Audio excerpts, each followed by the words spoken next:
ದಿವ್ಯಾ ಹೋಗಿ ಯಾರು ಬಂದ್ರು ಅಂತ ನೋಡು. ನಾನ್ ಯಾಕೆ ಹೋಗ್ಲಿ? ತಿಂಡಿ ತಿಂದಿರೋದ್ ಕಾಣಿಸ್ತೀವ? ಅವಳನ್ನೇ ಕಳ್ಸು. ಹೋಗೆ.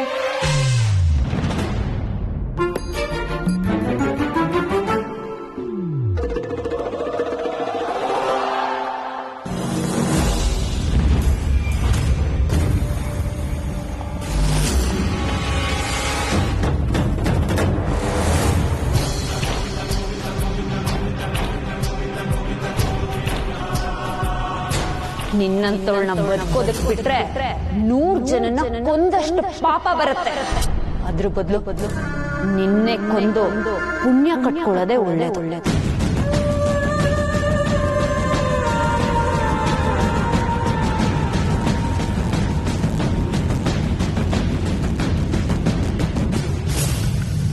ಯಾರೇ ಸತ್ಯ ಅದು?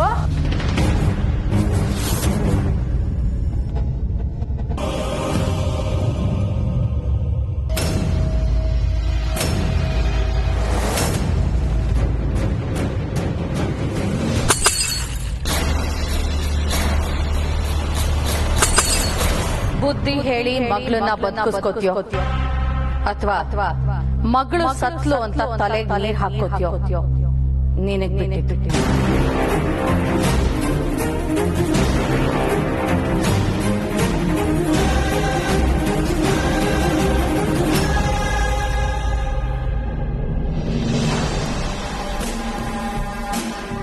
ಮತ್ತೆ ಸತ್ಯ ಏನಾದ್ರು? ಅಮ್ಮ, ಮನೆಗ್ ಬಂದವ್ರನ್ನ ಬಾಗ್ಲಲ್ಲೇ ನಿಲ್ಸಿ ಮಾತಾಡ್ಸ್ ಕಳಿಸ್ತೀರಾ? ಒಳಗ್ ಕರಿಯಲ್ವಾ?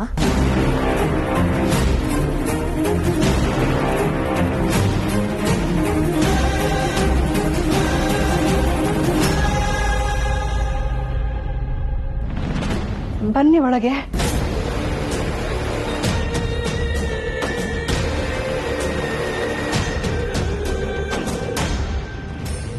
ಏನೇ ಮಾಡ್ತೀಯ ಅವ್ರಿಗೆ? ನಾನೇನು ಮಾಡಿಲ್ಲ. ಮತ್ತೆ ಯಾವಾಗ ಬಂದಿದ್ದಾರೆ ಇಲ್ಲಿ? ಅಮ್ಮ, ನಿನಗೆ ಮಾತು ಕೊಟ್ಟಾಗಿಂದ ನಾನು ಯಾವ ಜಗಳಕ್ಕೂ ಹೋಗಿಲ್ಲ.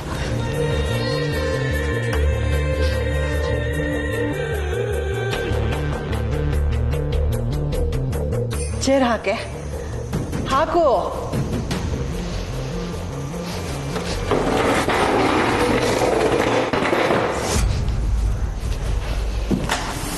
ಕೂತ್ಕೊಳ್ಳಿ. ಥ್ಯಾಂಕ್ಸ್.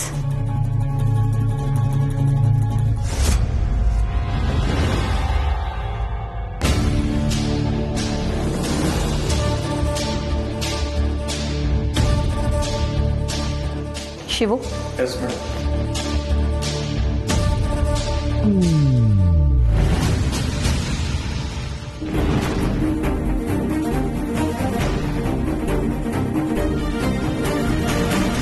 ಬಂದ್ ವಿಷಯ?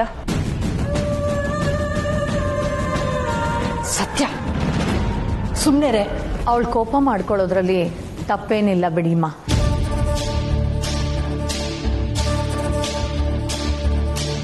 ಯಾಕೆಂದ್ರೆ ನಾನು ನಿಮ್ ವಿಚಾರದಲ್ಲಿ ಈಗೊಂದ್ಸಲ ತಪ್ಪಾಗಿ ನಡ್ಕೊಂಡಿದ್ದೀನಿ. ಏನೋ ಆಗಿದ್ದಾಗ ಹೋಯ್ತು. ನಾವೇನು ಮನ್ಸಲ್ಲಿ ಇಟ್ಕೊಂಡಿಲ್ಲ. ನೀವು ಇಲ್ಲಿವರೆಗೂ ಬಂದಿದ್ದೀರಾ ಅಂದ್ರೆ ಮತ್ತೆ ಏನಾದ್ರೂ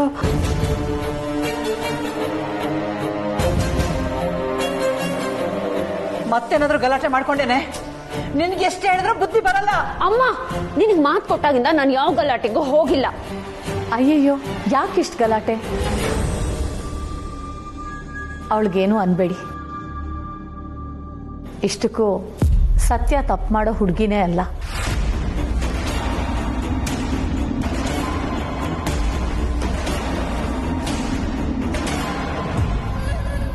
ನಾನೇ ಅವಳ ಬಗ್ಗೆ ತಪ್ಪಾಗಿ ತಿಳ್ಕೊಂಡಿದ್ದೆ. ಅವಳು ಏನು ಅಂತ ಗೊತ್ತಾದ್ಮೇಲೆ ನಾನು ಅವಳ ಹತ್ರ ಬೇರೆ ರೀತಿನೇ ನಡ್ಕೋಬೇಕು ಅಂತ ಗೊತ್ತಾಯ್ತು.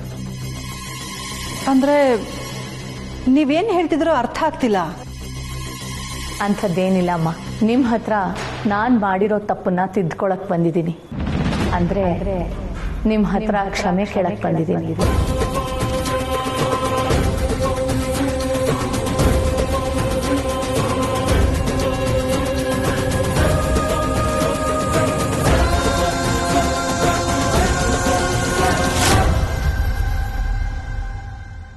ಹಳೇದನ್ನೆಲ್ಲ ನೀವು ಮನಸ್ಸಿನಲ್ಲೇ ಇಟ್ಕೊಂಡಿಲ್ಲ ಅಂತ ಹೇಳಿ ದೊಡ್ಡವರಾಗ್ಬಿಟ್ರಿ. ಆದರೆ ನನಗೆ ನಿಮ್ಮಷ್ಟು ದೊಡ್ಡತನ ಇಲ್ಲ. ಹಳೆ ತಪ್ಪಿಗೆ ನಾನು ಪ್ರಾಯಶ್ಚಿತ್ತ ಮಾಡ್ಕೊಳ್ಳೋ ತನಕ ನನಗೆ ಸಮಾಧಾನನೇ ಆಗಲ್ಲ ನೋಡಿ.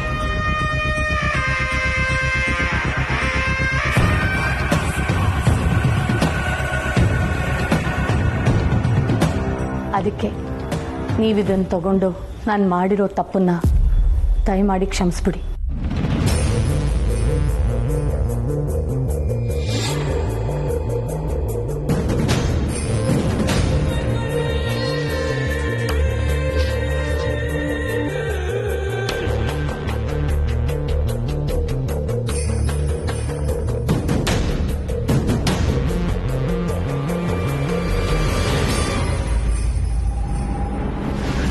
ತಗೊಳ್ಳಿಮ್ಮ, ನಿಜವಾಗ್ಲೂ ನಾನು ಹಳೆ ಚಿದ್ದಗ್ನಿ ಬಾಯಾಗಿ ಬಂದಿಲ್ಲ.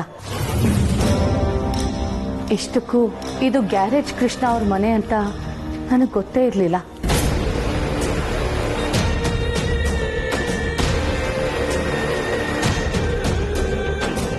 ಗೊತ್ತಿದ್ದಿದ್ರೆ ಇಷ್ಟೆಲ್ಲ ಆಗ್ತಾನೇ ಇರಲಿಲ್ಲ.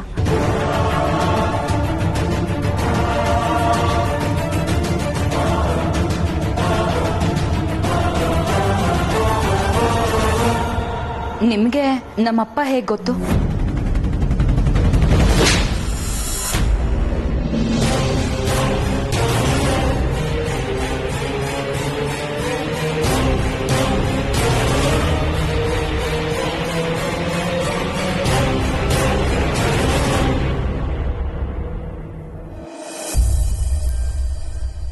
ಬ್ರೋ ಬ್ರೋ ಬ್ರೋ ನನ್ನ ಫೋನ್ ಕೊಡು ಬ್ರೋ. ತುಂಬಾ ಇಂಪಾರ್ಟೆಂಟ್ ಕೆಲಸಗಳಿದೆ. ನಾನು ತುಂಬಾ ಇಂಪಾರ್ಟೆಂಟ್ ಕಾಲ್ ಕೂಡ ಮಾಡೋದಿದೆ. ನೋಡು ಬ್ರೋ, ನನಗೆ ಇವತ್ತು ಸತ್ಯ ಸಿಗೋವರೆಗೂ ನಿನ್ ಫೋನ್ ನಾನು ವಾಪಸ್ ಕೊಡಲ್ಲ. ಇದು ನೀನ್ ನೆನ್ನೆ ಮಾಡಿದ ಕೆಲಸಕ್ಕೆ ನನ್ನ ಪ್ರತಿಕಾರ. ಸರಿ, ಸತ್ಯ ನಿಂಗೆ ಎಲ್ಲಿ ಸಿಗ್ತಾಳೆ? ಯಾವಾಗ ಸಿಗ್ತಾಳೆ? ಅವಳೇ ನನ್ನ ಪಿಕ್ ಮಾಡ್ತೀನಿ ಅಂತ ಹೇಳಿದಾಳೆ. ಅವಳು ಪಿಕ್ ಮಾಡೋವರೆಗೂ ನೀನ್ ನನ್ನ ಜೊತೆಲಿದ್ರೆ ನಿನಗೆ ನಿನ್ ಮೊಬೈಲ್ ವಾಪಸ್ ಸಿಗುತ್ತೆ. ಇಲ್ಲ ಅಂದ್ರೆ ನಮ್ ಡೇಟಿಂಗು, ಚಾಟಿಂಗು, ಮೀಟಿಂಗ್ ಎಲ್ಲ ಮುಗಿದ್ಮೇಲೆ ನಿನ್ ಮೊಬೈಲ್ ಸಿಗುತ್ತೆ. ಏನು ಡೇಟಿಂಗ್? Of course bro. ಕಾರ್ತಿಕ್, ಏನದು ಡೇಟಿಂಗು ಗೀಟಿಂಗು ಅನ್ಕೊಂಡು ಇವತ್ತು ಸೀರೆ ತರಕ್ ಹೋಗ್ಬೇಕು ಅಂತ ನಿನ್ಗೆ ನೆನ್ನೆ ಹೇಳಿರ್ಲಿಲ್ವಾ? ಕಾರ್ತಿಕ್, ನೀನ್ ನಿನ್ ಪರ್ಚೇಸಿಂಗ್ ಮುಗಿಸ್ಕೊ, ನಾನು ಡೇಟಿಂಗ್ ಮುಗಿಸ್ಕೊಂಡ್ ಬರ್ತೀನಿ. ಅಮ್ಮ, ಅದೆಲ್ಲ ಸೀನ್ ಇಲ್ವೇ ಇಲ್ಲ. ನಾನಿವತ್ತು ಎಲ್ಲಿಗೂ ಬರಲ್ಲ. ನಂಗೆ ತುಂಬಾ ಇಂಪಾರ್ಟೆಂಟ್ ಕೆಲಸ ಇದೆ. ಅಲ್ವೋ ಕಾರ್ತಿಕ್, ನಿನ್ನೆ ನಿನ್ನನ್ನು ಕೇಳಿ ತಾನೇ ನಾನು ಪ್ರೋಗ್ರಾಮ್ ಫಿಕ್ಸ್ ಮಾಡಿರೋದು. ಇವತ್ತು ನನ್ನ ಸ್ಕೆಡ್ಯೂಲ್ ಚೇಂಜ್ ಆಗಿದೆ ಅಮ್ಮ. ಅಂತ ಅರ್ಜೆಂಟ್ ಕೆಲಸ ಏನಪ್ಪಾ ಇದೆ ನಿನ್ಗೆ? ಡೇಟಿಂಗ್ ತೊಳಮ್ಮ.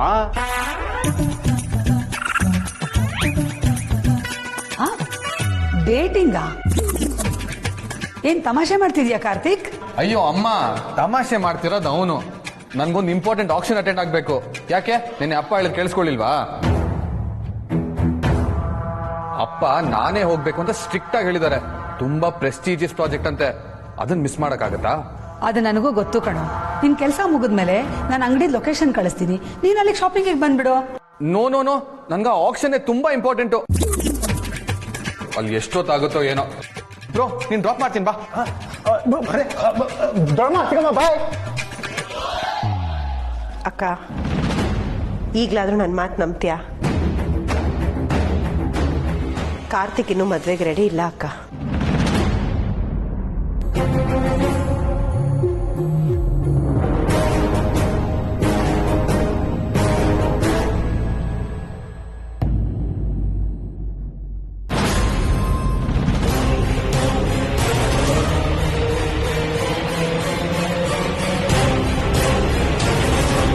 ನಿಮ್ಮ ತಂದೆ ಈ ಏರಿಯಾದಲ್ಲಿ ಯಾರಿಗೆ ತಾನೇ ಗೊತ್ತಿಲ್ಲ ಹೇಳಿ?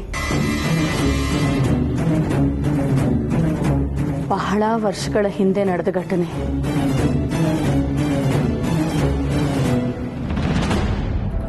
ನಾನು ಒಂದು ಗಾಡಿ ತಗೊಂಡಿದ್ದೆ. ಅದರಲ್ಲಿ ಒಂದು ಚಿಕ್ಕ ಪ್ರಾಬ್ಲಮ್ ಇತ್ತು. ಅದನ್ನ ಸರಿ ಮಾಡಿಕೊಟ್ಟಿದ್ದೆ ನಿಮ್ಮ ತಂದೆ. ಆಗಿನ್ನೂ ನಾನು ಈ ಮಟ್ಟಕ್ಕೆ ಬೆಳೆದಿರ್ಲಿಲ್ಲ. ಅದು ನನ್ನ ಅದೃಷ್ಟದ ಗಾಡಿ. ಕೃಷ್ಣ ಅವ್ರು ಸರಿ ಮಾಡಿಕೊಟ್ಟಿದ್ದಕ್ಕೋ ಏನೋ. ಅದಾದ್ಮೇಲೆ ನಾನು 10 ಗಾಡಿಗಳನ್ನ ತಗೊಂಡೆ. ಜೀವನ ಬೇರೆ ದಾರಿಗೆ ಕರ್ಕೊಂಡು ಬಂತು.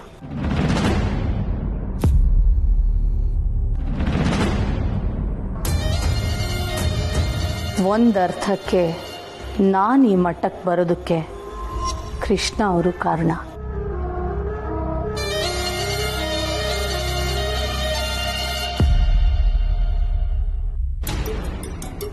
ಅದೆಲ್ಲ ಹಳೆ ಕತೆ ಬಿಡಿ. ಆದರೆ ನಾನಂತೂ ನಿಮ್ಮ ತಂದೆ ಮಾಡಿದ ಸಹಾಯನ ಯಾವತ್ತೂ ಮರೆಯಲ್ಲ. ನೀವೇನ್ ಮಾತಾಡ್ತಿದ್ದೀರೋ ನಂಗೆ ಅರ್ಥ ಆಗ್ತಿಲ್ಲ. ನಮ್ಮ ಸತ್ಯ ಮಾಡಿದ ತಪ್ಪು ಇನ್ನು ನಿಮ್ಮ ಮನಸ್ಸಲ್ಲಿದ್ರೆ ಛೇ ಹಾಗೆಲ್ಲ ಏನಿಲ್ಲ.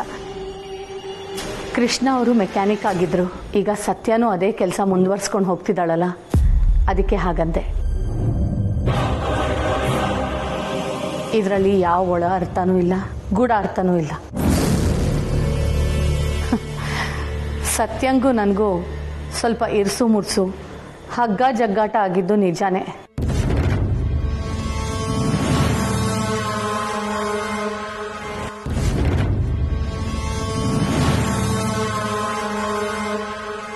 ಆದರೆ ನಮ್ಮಿಬ್ಬರಲ್ಲೂ ಒಂದು ಕಾಮನ್ ಕ್ವಾಲಿಟಿ ಇದೆ. ಅದೇನಂದ್ರೆ ಇಬ್ರು ಜನ ಇಷ್ಟಪಡ್ತಾರೆ, ಇಬ್ರಿಗೂ ಬೆಂಬಲ ಕೊಡ್ತಾರೆ.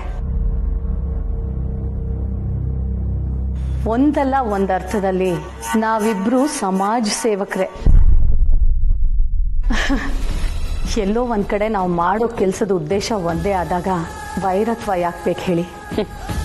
ಕಷ್ಟಪಟ್ಟು ಮಾಡೋ ಕೆಲ್ಸಕ್ಕೂ ಕಷ್ಟ ಕೊಟ್ಟು ಮಾಡೋ ಕೆಲ್ಸಕ್ಕೂ ತುಂಬಾ ವ್ಯತ್ಯಾಸ ಇದೆ. ಸತ್ಯ ಸುಮ್ಮನೆ ಇರ್ತೀಯಾ? ಇರ್ಲಿ ಬಿಡಿಮ್ಮ, ಆವತ್ತು ನಡೆದ ಘಟನೆ ಅವಳನ್ನ ಹೀಗೆ ಮಾತಾಡೋ ಹಾಗೆ ಮಾಡ್ತಿದೆ. ನನಗದ್ರ ಬಗ್ಗೆ ಯಾವ ಬೇಜಾರು ಇಲ್ಲ. ಯಾಕೆಂದ್ರೆ ಅವಳ ಸ್ವಭಾವನೇ ಅಂಥದ್ದು. ಸತ್ಯನ ಬಗ್ಗೆ 4-6 ಕಡೆ ವಿಚಾರಿಸ್ದೆ. ಎಲ್ಲರೂ ಅವಳನ್ನ ಹಾಡಿ ಹೊಗಳೋರೆ. ನಾನೇ ಅವಳನ್ನ ತಪ್ಪಾಗಿ ತಿಳ್ಕೊಂಬಿಟ್ಟೆ. ಅದಕ್ಕೆ ಈ ವೈರತ್ವ ಎಲ್ಲ ಇಲ್ಲೇ ಮುಗಿಲಿ ಅಂತ ನಾನೇ ಕ್ಷಮೆ ಕೇಳೋಣ ಅಂತ ಬಂದೆ.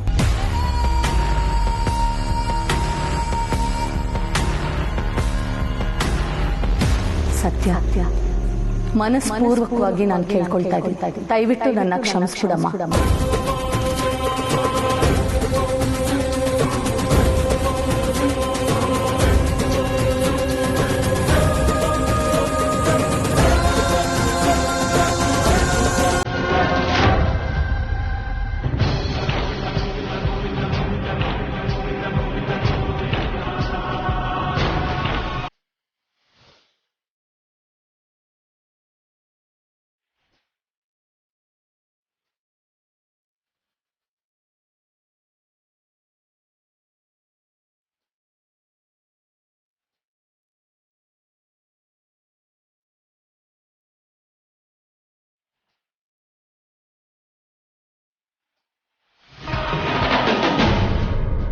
ಏಯ್, ಏನ್ರೋ ಸುಮ್ಮನೆ ನಿಂತಿದ್ದೀರಾ?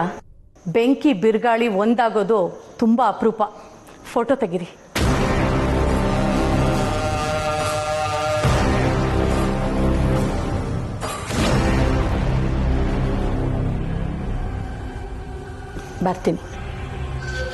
ಬರ್ತೀನಮ್ಮ. ನಿಮ್ಮ ದೊಡ್ಡ ಮಗಳು ಮದುವೆ ಅಲ್ವಾ?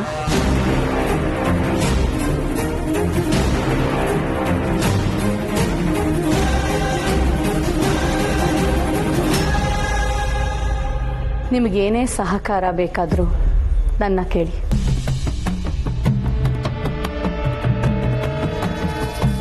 ನಾನೇ ಮುಂದೆ ನಿಂತು ನನ್ನ ಮಗಳು ಮದುವೆ ಥರ ನೆರವೇರಿಸ್ತೀನಿ.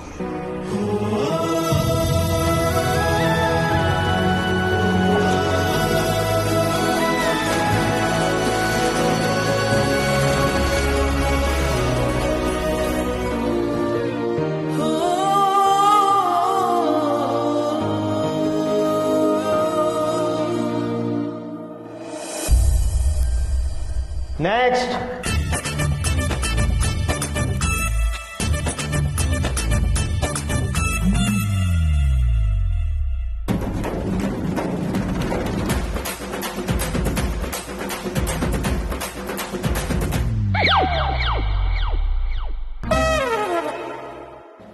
ನೆಕ್ಸ್ಟ್.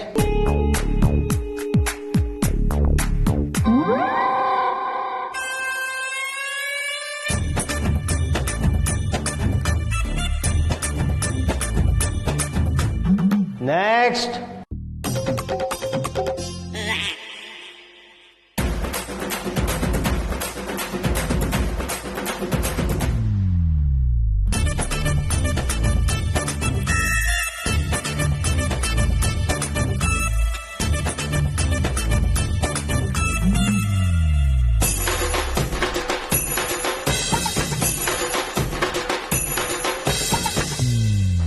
ಮಹೇಶ, ನನ್ ಪ್ರಾಣ ತೆಗಿಯಕ್ಕೆ ಅಂತ ಇಂಥವ್ರನ್ನೆಲ್ಲ ಕರ್ಸಿದ್ದೀನ?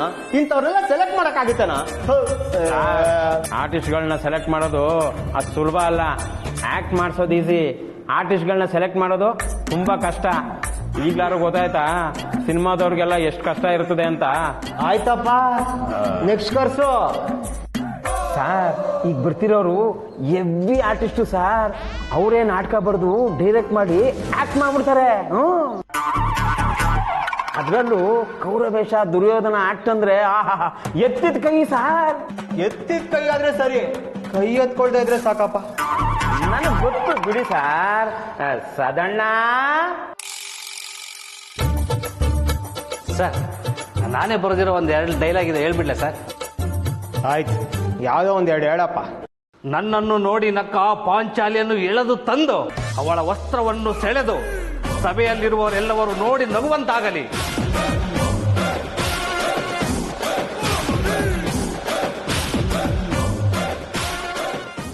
ಇದು ಪಂಚಪಾಂಡವರೆದುರೆ ಪಾಂಚಾಲಿಗೆ ಎನ್ನ ಪ್ರತಿಕಾರದ ಶಿಕ್ಷೆ.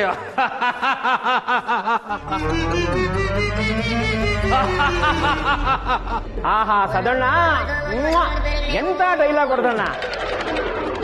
ಸಾಕ್ಷಾತ್ ದುರ್ಯೋಧನ ಕಣ್ಮುಂದೆ ಬಂದಂಗಾಯ್ತು. ಅಷ್ಟೇ ಅಲ್ಲ, ಆ ವಸ್ತ್ರಾಭರಣ ಸೀನ್ ಅಂತೂ ಅಬ್ಬಬ್ಬಬ್ಬ ಅದ್ಭುತ ಸದಣ್ಣ. ಹೆಂಗೆ ನಮ್ ಸದಣ್ಣ? ಇಷ್ಟೊತ್ತು ಚಿನ್ನ ಸಿಗ್ಲಿ ಅಂತ ಹುಡುಕಿದಕ್ಕೆ ಕಡೆ ಪಕ್ಷ ತಗಡಾದ್ರೂ ಸಿಕ್ತಲ್ಲ. ಇದ್ರಲ್ಲಿ ಒಂದು 10% ಓಕೆ, ಯಾವುದಕ್ಕೂ ಸೈಡಲ್ಲಿ ಬಂದು ನಿಂತ್ಕೊಳಕ್ಕೆ. ಬನ್ನಿ ಸದಣ್ಣ, ಕೂತ್ಕೊಳ್ಳಿ.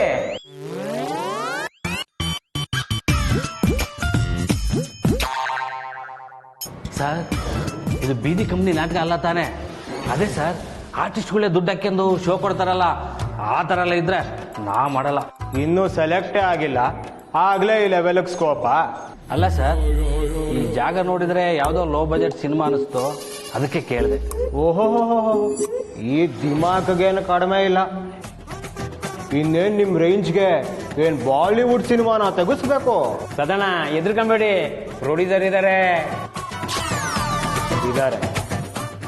ರಿಚ್ ಪ್ರೊಡ್ಯೂಸರ್ ಇದ್ದಾರೆ.